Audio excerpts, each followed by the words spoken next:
What if we took this year's March Madness bracket, but predicted it based on their football teams instead of their basketball teams? That's exactly what we're going to do today. Essentially predicting a 64-team college football playoff, but using football logic instead of basketball logic. And some of these games obviously were pretty easy. There were a lot of teams that were FCS programs, or some teams don't even have football programs, which automatically moved the team into the next round. But we're going to break this down game by game all the way to the national championship, and we're going to do so based on the 2024 season. That's the logic we're going to use here. This March Madness bracket was based on the 2024-25 season, so we're going to focus more on the 2024 season for college football, especially since we still have a transfer portal window coming up that could definitely alter what the 2025 season looks like. So we're kind of basing things off of what we just saw from college football over the last couple of months. But let's not delay any further. We got a lot of games to go through. We're going to start over the South region. And again, some of these games pretty easy to predict. Auburn, the number 1 overall seed, advancing over Alabama State. No worries there. Louisville gets past Creighton because Creighton does not have a football program. UC San Diego does not have a football program. They are a trendy upset pick to beat Michigan in the actual tournament starting tomorrow, but Michigan wins this game pretty much by default. We do believe Texas A&M would easily get past Yale. Ole Miss would get past North Carolina in our eyes, and they also would have gotten past San Diego State had the Aztecs won last night. Iowa State easily over Lipscomb, no worries there. They don't have a football program either, for what it's worth. New Mexico would get past Marquette, 10-7, because Marquette, no football. And then Michigan State would get past Bryant out of the FCS. Pretty simple over in the South region, no worries there.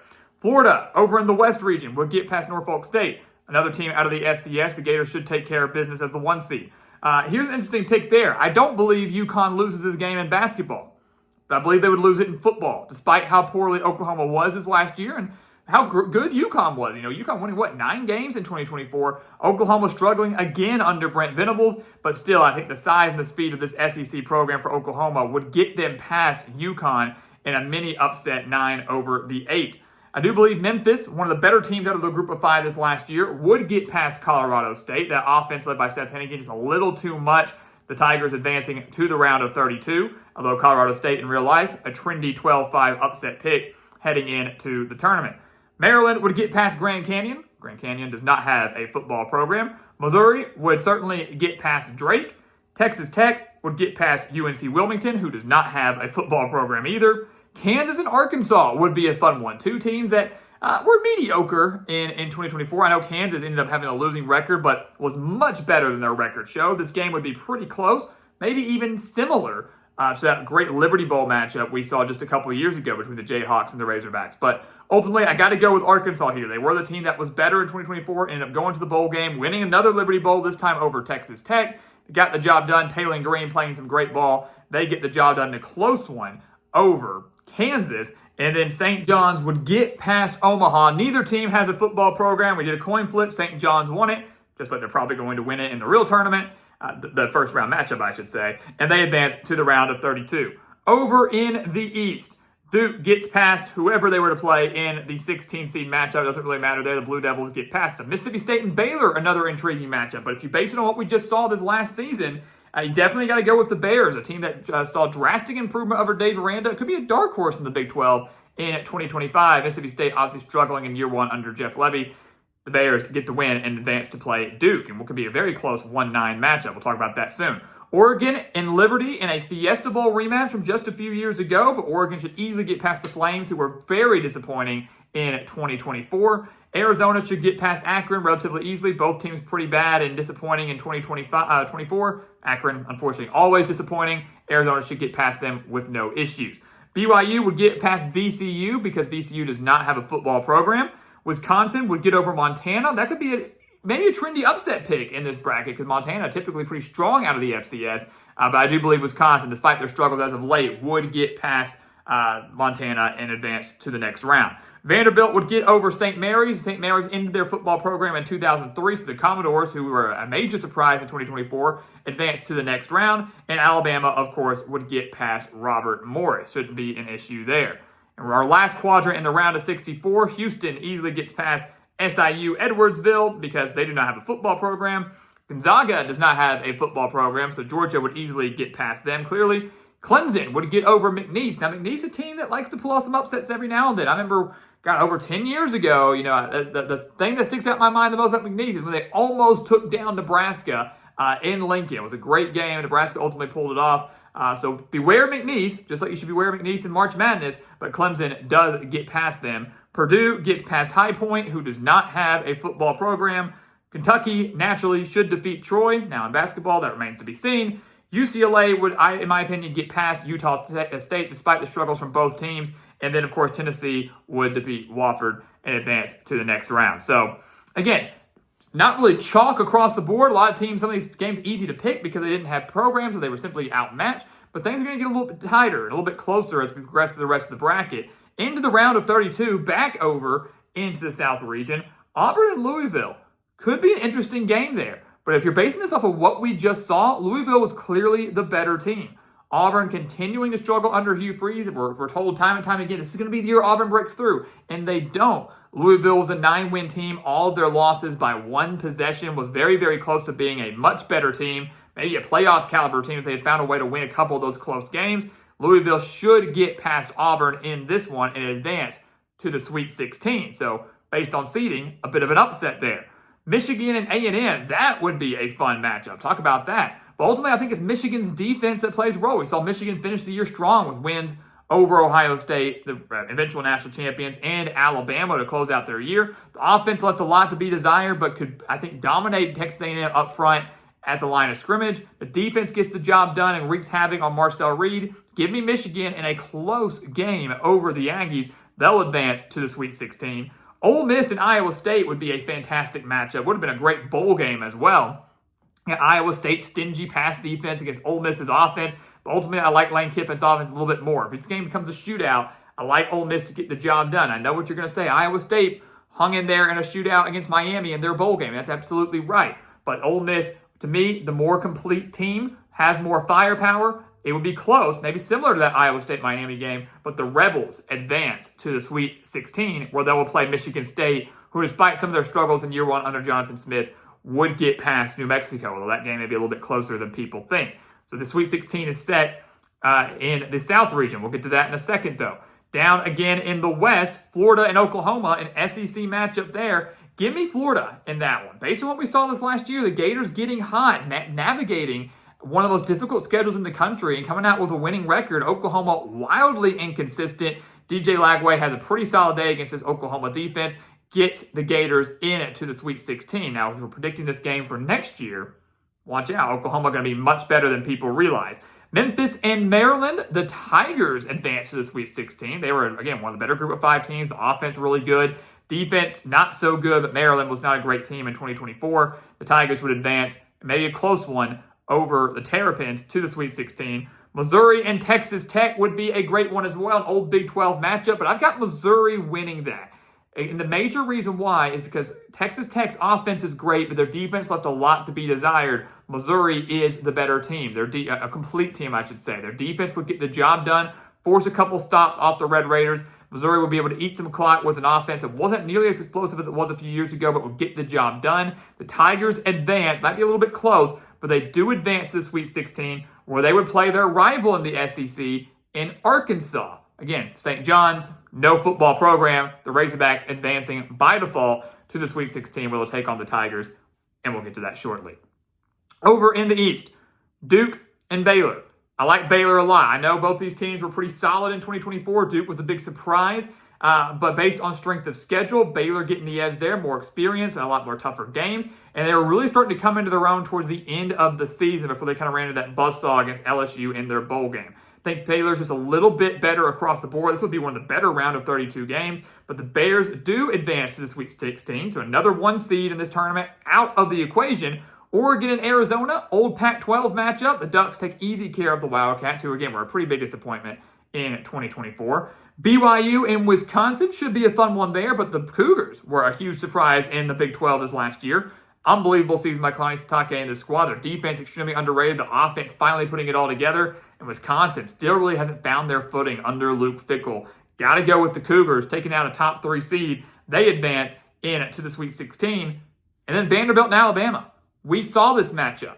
I can't pick Alabama when Vanderbilt actually beat the Crimson Tide in October. So give me Diego Pavia and the Commodores again to take down Alabama, a top 2 seed, and advance to the Sweet 16. So again, it was a massive upset then. Let's call it a massive upset now. Again, if they play these games again, tomorrow, would Alabama win? I don't know, maybe. But Vanderbilt, a much better program than we expected in 2024. And again, when we literally saw them win head-to-head, can't really go against them now.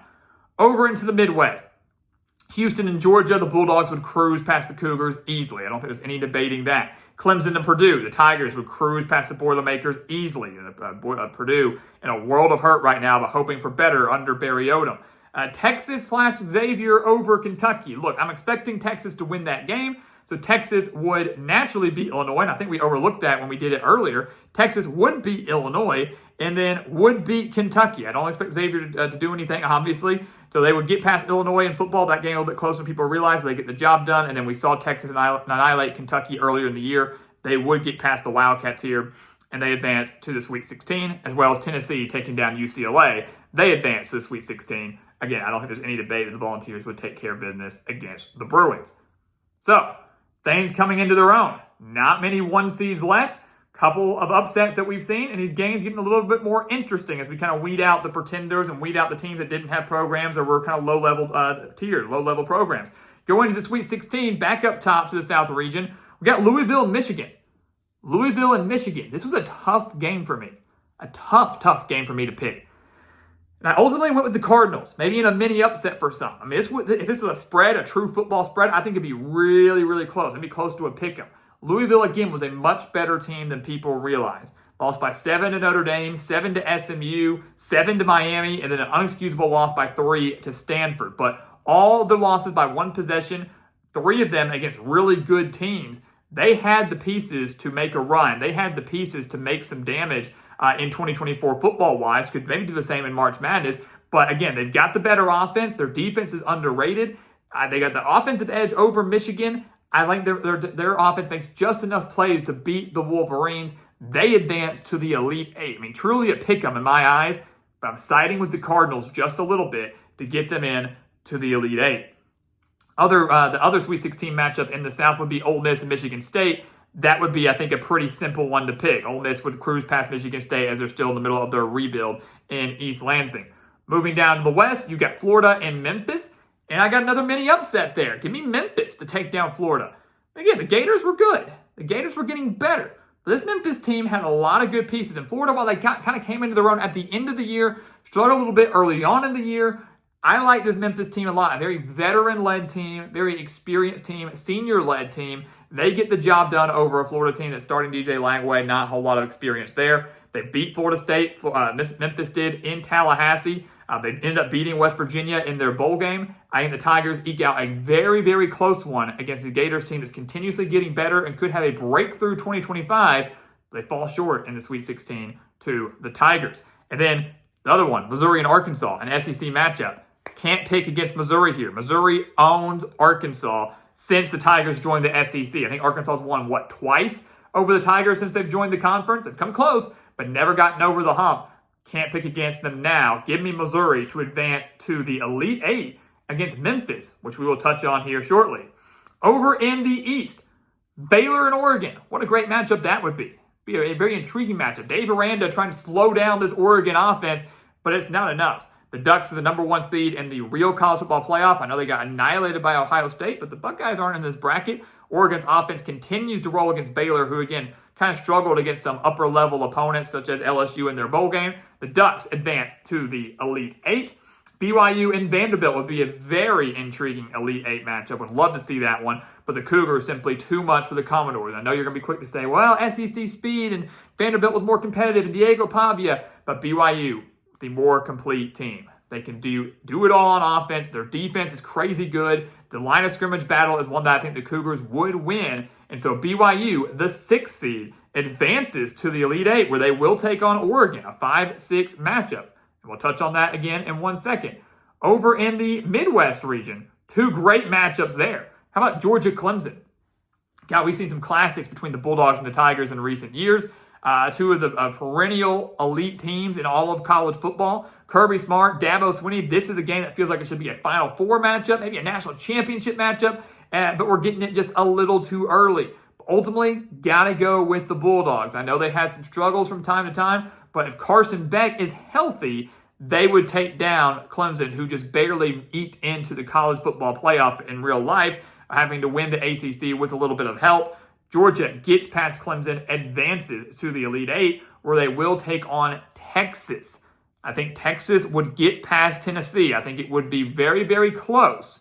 But I think Texas across the board, defensively much better, offensively just a little bit better, a veteran quarterback in Quinn Ewers versus a kind of a newer quarterback in Nico Iamaleava. Give me Texas and Steve Sarkisian to advance to the Elite Eight. And if you take a look at our Elite Eight, some very interesting games there. You got a 8-6 matchup over in the in the South with Louisville and Ole Miss.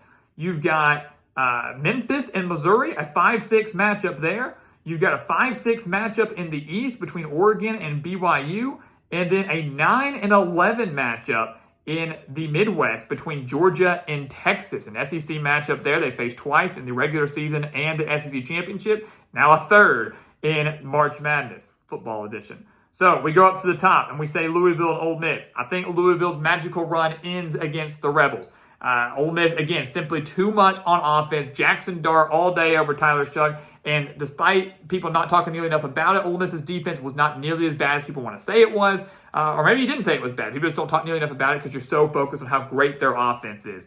So Ole Miss, simply a little too much for Louisville. I think you take the over in this game. It's high scoring, but the Rebels get the job done to advance to the Final Four. Down below that, you've got Memphis and Missouri. I think you got to lean Missouri in this game. SEC size and speed over Memphis, who has a magical run, but it's the Memphis defense that's ultimately their downfall. And again, two veteran quarterbacks going at it between the Tigers, Tiger Bowl, really, Tigers and Tigers. But I think it's Missouri's offense that makes enough plays against the Memphis defense that allows a lot of points and way too many big-time plays. So the Tigers of Missouri advance to the Final Four, where they would take on Ole Miss in an all-SEC matchup. In the other side of the bracket, you've got Oregon and BYU, two teams that were dominant in 2024, but the Ducks definitely more so, got way too much speed on the offensive side of the ball, and their defense played really good throughout the year up until that game against Ohio State. I just don't think BYU has enough explosive plays to be able to beat the Ducks. Oregon advances to the Final Four, where they will take on Georgia, because I do believe Georgia beats Texas for a third time.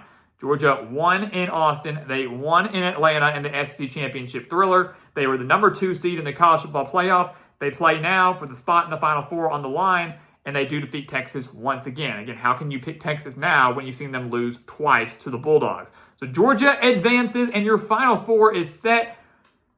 And how crazy is that? Just like how dominant the SEC was in basketball this year, it's dominant in this mock bracket here. 3 of the Final 4 teams coming out of the SEC. You've got Ole Miss, Missouri, and Georgia all being there, and then Oregon, the outlier from the Big Ten, coming in as a 5 seed. 2 6 seeds, a 5 seed, and a 9 seed. God, wouldn't that be awesome if that happened in real life with March Madness? But that's who you've got. Ole Miss and Missouri.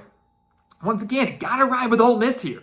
This was a team that I know was kind of up and down and missed out in the college football playoffs despite throwing so much money at these players. This was like a playoff or bust type of year for the Rebels, and they couldn't get it done. But I do think they have enough against Missouri, who was a solid team, but not nearly as good as they were like in 2023. So Ole Miss gets the job done over the Tigers. And on the other end, Oregon, Georgia, maybe the national championship we all thought we'd have in real life, maybe the championship we wanted to see but didn't get to see as both these teams were bounced in the second round of the college football playoff. I picked Oregon. Back in real life, I would pick them now. I think this team has a little bit too much, again, offensively. Defense is underrated. Carson Beck or Gunnar Stockton, whoever it is at quarterback, delivers in a bad way. A costly mistake late in the game. Oregon takes advantage. They get the win here, meaning your national championship is Ole Miss and Oregon. Ole Miss and Oregon, and I got to go with the Ducks in a high-scoring game. With the projected score total being about 72 points, I'm thinking like a 41-31 type of game in favor of Oregon, who is lucky they avoid Ohio State. And I think probably could have made a run to the national championship in real life had they not run into a team like Ohio State. This Oregon team was arguably the best team in college football all year round before falling to the Buckeyes. They get a more favorable path to the championship this year. They face an Ole Miss team that can keep up with them, again, offensively, but it's the Oregon defense that comes up with a few big plays late, and the Ducks get the win and claim a national championship in this 64-team college football bracket based off of March Madness. So guys, leave your thoughts below. We kind of based on the results from last year, but we want to know what you think. Who would win this? Do you agree? Do you disagree? Who are your Cinderellas? And who are your Cinderellas in real life? March Madness really getting going tomorrow afternoon. Looking forward to that. We'll have some analysis on that later on, so don't worry about that. We're going to have you covered. But until then, please continue to like, comment, subscribe. Check out everything down in the description below. You do not want to miss out on all the future content we have coming your way here on the channel because, again, the off-season doesn't exist here at the Gridiron Expert. We're talking college football and sports with you 24/7, 365. We want you to become a part of our GE Nation. And once again, guys, as always, thank you so much for watching. And we'll see you next time right here on the Gridiron Expert. Yeah.